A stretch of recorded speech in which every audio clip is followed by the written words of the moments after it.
know a papa and found right GCN page so meaning at the address section. Subscribe to my channel, found some bell also. We a notification video be a action. Ora Kofi Akpalo ono and a leader and founder of Liberal Party. And then I'm here to a big. Mamma Piadonko, Omo can come one banana. Almost say one Liberal Party. Almost said one day should be my idea, and about 9 years of the original chamber because Ghana the NPP and I this young. Now, Ora Kofi Akpalo, interview, meet FM, Ora Jerry, and Orion side interview. Then on this Ora Kofi Akpalo said, a bear no one, say NDC for almost so a day or man that His Excellency and another double Fabio Eba. Say, all sounds so in the to Franca and Fema Party again, no one. Then Ora Kofi Akpalo said, never. No, our assembly, any woman. Because a young man penny that or man penny that when you can sell in that. Because 2016, on your president, and His Excellency, and I will be able to. And I buy about 2020, so now we did not, she said, and also, and I will be able to now, and this is also one year, so I'm going to call Cotton, and they are into no rock of Yakolo, and then a woman, so I'm so a day of my penny that His Excellency. Mahama Asanso Abba. Never know, almost kind who said, almost never 1 million times, obey 1 million, obey lose 1 million times. Or my penina da, hey, or Pawantina say until so about Danaha, or pay, or bury or pay, and this is for the one cast who know Dominate by Dominate by or my penina da, John Dramani Mahama. Now, so I'm a bar, or bury. It's mana and this is for more home cry because or my penina daddy. And yeah, hey, Obasanjo president were Ghana having you, and now Ora Kofi Akpalo, HSA 2024 about your two crown. On which now, most I got a fear, that's what now. Imagine the bear can be sent a bear, a best showman Penida that say, ha, and yet they're Ghana for your pale president. Now, and Ora Kofi Akpalo, HSA. Ghana having a crown a woman, and yet they'll be our prime races of better by a day ama His Excellency. Or my Penida that John Dramani Mahama. And I said, Ghana will be a rich because of a president's view. Then no rock of Yakalo, Ebisa, Jerry's home, Jerry found to be.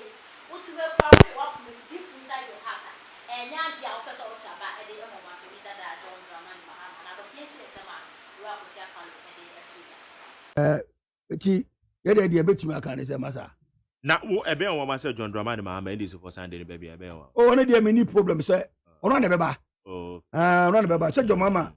Or marketing home, or at least 2016, 2012, and 2020. It mean who did here MPP and this was because almost a son. Well, any this was a son Mahama, best suicider. Eddie Amendis. It should keep him.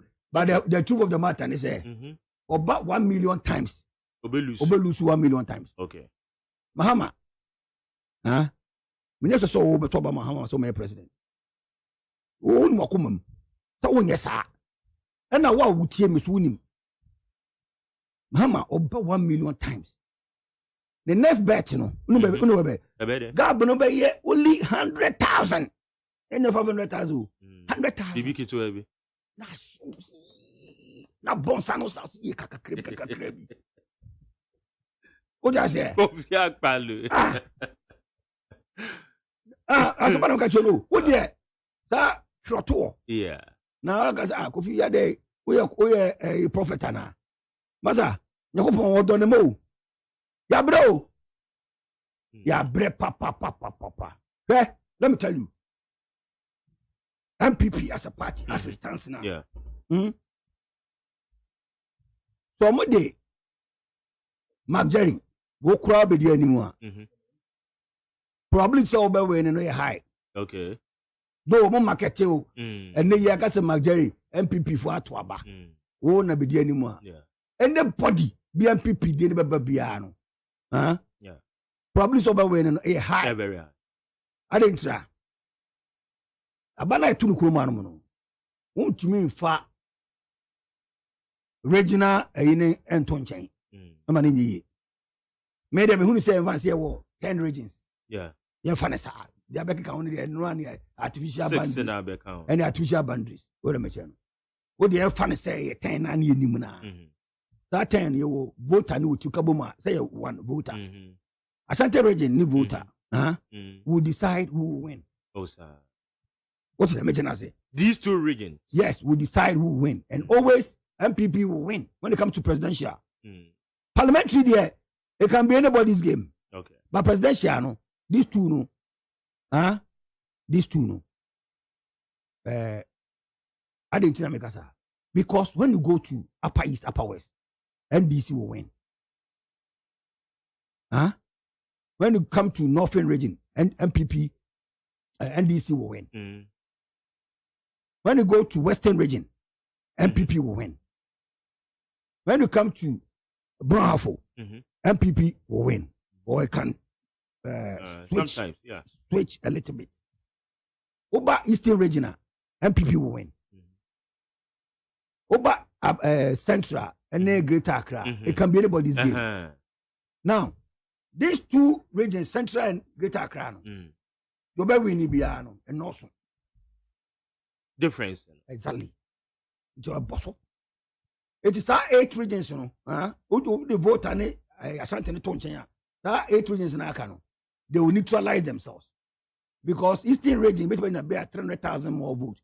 Bet me I cancel a Northern region, any upper East and upper West.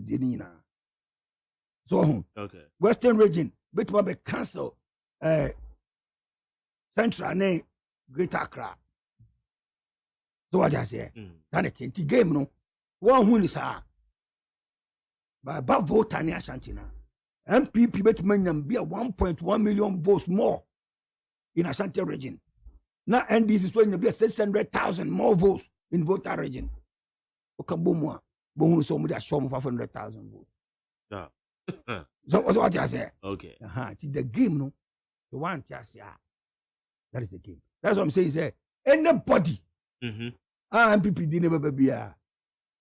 So mum check no man koyen to kwa ne adade. The likelihood say nipa no be winning a high. A high. So mum check. Say you am say o ma to aba wi o say oh Alan e na e di anim. Say o mo support. O man split ya. Split ya. No man fa ya o ne adade bia. No mun ka so sa to aba na Alan be win. Okay. Say o mo de ba wo mi aba. Na ba wo mi a e na say o mo maka no enyina ta ekira ba wo mi aba win. Omode Canada Japan and a beba, omnumna techra, can you bomb away? Okay. Omode Napoba, whoever. It you will be a some guys, oh Jerry McJerry, Omodoba, you win. So far as Omuan check. That is what you say. Oh, that's it. It's a found one day a Bradua Mahama Betima Tono. Betima 17 times, we lose 17 times. Boviak Baluena no pay that's it. Name Ushrao. No credit back up. No credit no maka. And you know, over time you open massive maka. What a machado. Passiva Kofiak Balu, the founder and leader of the Man Liberal Party of Ghana. Exactly. The next president of Ghana. The next president. Kofi that's no. That's my